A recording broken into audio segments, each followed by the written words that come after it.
So yun guys, namumulo tayo ngayon ng kamote.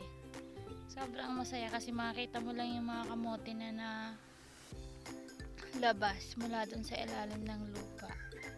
Ito yung unang step para sa land preparation ng taniman ng kamote. Isasama ko kayo hanggang sa pagtanim namin, hanggang sa pag-ani ng kamote namin para malaman nyo rin and natutunan nyo rin kung paano magtanim dito sa Bicol ng kamote.